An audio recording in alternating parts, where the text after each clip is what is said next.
Welcome to the Carpool Talk Show with Melissa Plaskoff. Mothers, fathers, nannies, babysitters, and anyone else stuck in the carpool line, this is where you want to wait. And now, here's your host, Melissa Plaskoff. You're stuck in the carpool line daydreaming about holiday travel. The beach, the snow skiing, you've got your cute snow bunny outfit on, and you're having that Calgon take me away moment. And then you stop and you realize, wait a minute, my kids are gonna be with me. And in my case, I will be about to board the plane and my daughter will have a blowout in her diaper. I will be sweating and my travel experience has already become a nightmare. So Aaron Baker is the PR manager with Travelocity, and he is here today to talk to us about holiday travel without tears. And my question is that really possible? I think it's completely possible. Actually, you mentioned the diaper blowout. One of the biggest tips that I give people that are traveling with kids that aren't potty trained, take those diapers and use them as bubble wrap of sorts for your electronics. So if you're packing a camera or a laptop, perhaps you're packing it in a backpack, use them as padding. And then that way, you know, if you've got a bunch in your bag, maybe it's checked, you've got some with you. So it's easy to quickly change out. I've never heard of that. So. Wow. What other tricks do you have up your sleeve? Let's see. Well, I've heard a ton over the years of like various things that people have done to help alleviate the tears and alleviate the stress. The biggest one for me starts even before you get to the airport. Okay. Make sure you arrive. Everybody talks about arriving 2 hours early, and most people don't really do it. They arrive like 45 minutes early, and they're sweating and like running, like grabbing bags, yeah, and you got falling like out. the sweat going down the back, Right. and it's like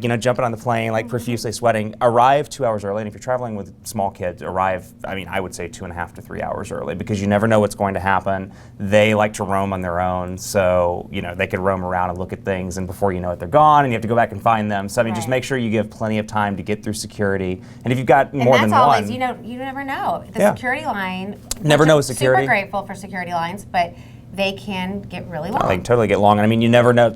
I travel even when I'm traveling for work by myself. I'm like 2 hours on the dot, because there have been times where I've gotten through with 1 hour and 45 minutes to spare, and there are times that I've gotten through with 5 minutes to spare, and it's like running to the gate. So, and what about the snacks? When you get to the airport, because obviously for us, we're like one more sip of water before security. Yeah. Everyone, load up. One more sip, last bathroom break. Like do it right before boarding. Right, and so at the airport, are there any airports that have really like the best food? Or the best snacks? There's a bunch of airports I've been to that have great food. The biggest thing for me is make sure, and this is kind of a money-saving thing too, make sure you pack snacks before you get to the airport. Now, obviously, liquids, you can't, you're limited to 3 ounces going through TSA, and it's the 3-1-1 rule. So 1 Ziploc bag, 3 ounces, 1 per person. So you can carry that stuff through. So that's for lotion, for stuff like that. But you can bring on popcorn, you can bring on chips, you can bring on non-liquid stuff. And so it's really like that blood sugar for kids, even adults. When you get low, when you have something good to eat. You get hangry. Yeah, yes. Kids get hangry too. So make sure, I would recommend it both for that, but then also for the cost reason. You get into the airport and you're looking at the convenience store at the airport, and that bag of popcorn that's $1.99 at the grocery store suddenly is $4.75 or $4.99, and you're like, man, if I'd just gotten this last night, I could have saved some money. The kid wouldn't be screaming and crying and sad. Okay, now what about setting boundaries on a family trip? So so here we are. Now we're on the plane, and how do we say, okay, there are other people traveling. You may not want to be like kicking the seat in front of you the whole time, but at the same time, how do I not yell at the kid behind me and say, cut that out when I would have done that with my own child? My recommendation is get your kids like beforehand and tell them we're going to meet some strangers. And no, I'm just kidding. No, and we'll walk through the airplane at the most inconvenient possible time. That guy, until the end of the flight. Make friends with him because he seems like he needs a friend. No, I wouldn't do that. But a couple of recommendations. One is make sure they're focused on something. So whether it's coloring, whether it's perhaps the iPad or the iPhone, like download some games beforehand. One tip that I've seen across the board is maybe buy a cheap DVD player and get a movie from Walmart or Target, the bargain bin, $4, $5 movie. And that hopefully would occupy them for the 2 or 3 hour flight. Now if it's a little bit longer, you may need a couple of $5 bin movies. And something we talked about before we started taping was with Lemons to Aid. Yeah. We actually have a nonprofit downloading a drawing, coloring it, printing it, and bringing it with you on the plane, coloring it, and then taking a photo, and we'll submit it and send it back to... Which I think is super cool. That's, a child in a hospital who's not feeling well, and then the kid feels like, I've done something for someone else, and now I can go on this trip with my family and appreciate it. So in a they're different doing way. something, they know they're doing something for another child, and they're coloring, it's getting them occupied for hopefully most of the flight. So it's like a win-win-win-win. Everyone wins, across right? the board, yeah. Okay, so all-inclusive versus not all-inclusive. Depends on, there's so many variables there. It just depends on who you're traveling with. I mean, oftentimes when couples are traveling together, I will recommend all-inclusive. It gets a little bit, depending on diets for your kids, it gets a little bit different. I mean, it totally depends on who you're traveling with, and if you're traveling with family or with just your spouse. I would say this is very general, but maybe all-inclusive if you're traveling with your spouse, maybe give it a second thought if you're traveling with your kids. With the family, with maybe, the family, not so yeah. much. Okay, and how do you pick a hotel during, especially holiday season? By now, we're hoping everyone who is watching and listening has booked their holiday travel through Travelocity, right? Travelocity.com. Right, Travelocity.com, Hashtag, Roaming we love the gnome. travel. No, roaming gnome. And how do, without breaking the bank, especially at this late, it's kind of late in the game, right? Yeah, I mean, there's a scientific way that I like to do it, and it's eeny, meeny, miny, no, I'm just kidding. There's a lot of different ways. I mean, make sure you check on whether you're booking through Travelocity.com or wherever you're booking. Make sure you check to see, are these hotels kid friendly? What are the amenities that they have? Do they have perhaps a place for them to play? Check on those things beforehand, because I've been in it for a while. I'm even shocked at the people that will come back and say, hey, we just didn't look, and we booked on the fly. We booked this hotel, and we've got 5 people in our family, and they didn't have rollaway beds, or they didn't have. Well, I'm learning this adjoining room, and there's all these different words and ways you can determine if the rooms. And when I'm saying adjoining, I'm saying a room that has 2 doors that they open and you can go back and forth.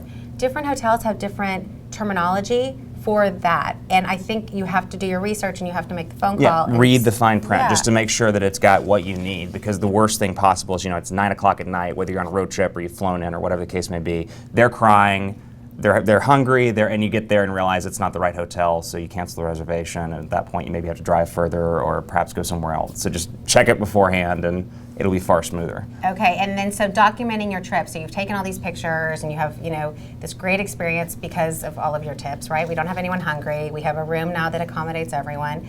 And now we've taken all these happy smiles and faces. Coming home, making a photo book. Do you have any recommendations for that? Yeah, so the photo book one is a great idea, but then the other one is doing a travel journal throughout the trip, because you compare that to the photos. So if they're older children, I would recommend doing some sort of travel journal throughout the particular stops, and then putting the pictures with that, so you can say, hey, we went to the Alamo, here's what we did, here's how I felt that day, here's what I learned, and piling those together. And I always recommend printing it, because it's something cool to have on the coffee table or when people come over, but then doing online a journal, too. like not like a written travel journal? You can do either one, but it depends on the age. I would recommend a written travel journal, and then perhaps doing it online as well. Oh, that's just so to give them something. Maybe you want to share it with your family. A coffee table book. Yeah, we always do like a coffee table book of just the photos. But if my kids could actually articulate and talk about their experience in their own words and their own feelings, it would mean so much more. I think what's cool, we live in a day and age where we take photos everywhere. I've got thousands of photos on my phone, but oftentimes I'll look at the photo and say, now where was I? What was I doing? Why was I making this crazy face? But then if you have the text to go along with it, it makes for a more rich experience. What a great idea. Okay, so let's talk about the app. So if I'm sitting in Carpool line and I'm thinking, okay, I want to book some travel, is it an easy process to go through and click on the app? And It is, and I'm not just saying this because I'm employed by Travelocity. It actually is a really easy to use app, which is nice. So you can book directly from the application. It's available for iOS, so if you use an iPhone or an Android. Download it, take a look at it. You can book hotel flights, package deals, and more, all from the application. Something else I saw that was really neat was the Travelocity Giving Back trips. Oh yeah, the Travel for Good trips. And I just thought, again, that was just something else that's really neat as far as doing something for someone else, but you can actually book it through y'all. Yeah. And you make sure that it's safe and it's legit, and the pictures and people's experiences, all the reviews are really good. It's super cool. Our whole idea behind Travel for Good is we're seeing a lot of people that want to, we call them Voluntourism trips. So people are wanting to travel and actually do things while they're on their trip. So whether it's volunteer at a homeless shelter or perhaps work with orphans or whatever the case may be, they either want to do that for a day of one of their trips or they want to devote the entire trip to it. So we saw an opportunity to provide this for people and hopefully help them out and living their dreams. That actual portion of it is wrapping up. You can actually still enter right now. Actually, no, I take that back. We just closed it for this year a couple of days ago. Okay. But yeah, I mean, obviously you could book a trip and do that, but we're super excited about the program. We hope to continue it in years to come as well. I think it's such a good idea, and I think you can say, you know what, our yearly vacation for giving back, we're going to go and do it this way and help other people, and you get to probably meet other... You're going to meet other people, and I mean, it doesn't have to be, a lot of people that we've seen have actually taken the trips and devoted the entire trip to the Voluntourism work, but then other people have said, hey, you know, I was going to San Diego anyway, maybe I could do one day at Make-A-Wish. So you can devote part of the trip as well, so it's just cool. I am going to ask you about that. Yeah. We are going away over the holidays, and I have a question about that because our family, that would be really cool. I know it's maybe not for families, but maybe I could sneak my 2 little boys in and we could go do something for someone else. Yeah, how cool would that be? Just to be able to do that and then still get the vacation and then come back and have a story to tell. Perfect. Well, thank you, It was my Aaron, pleasure. for being here. Thanks and for giving having us me. some tips, and hopefully everyone can have a safe holiday season and possibly smiles throughout the whole trip. Happiness, not tears. I like that hashtag. That might be a little long, but happiness, not tears. Right. Thank you so much. Thanks for having me.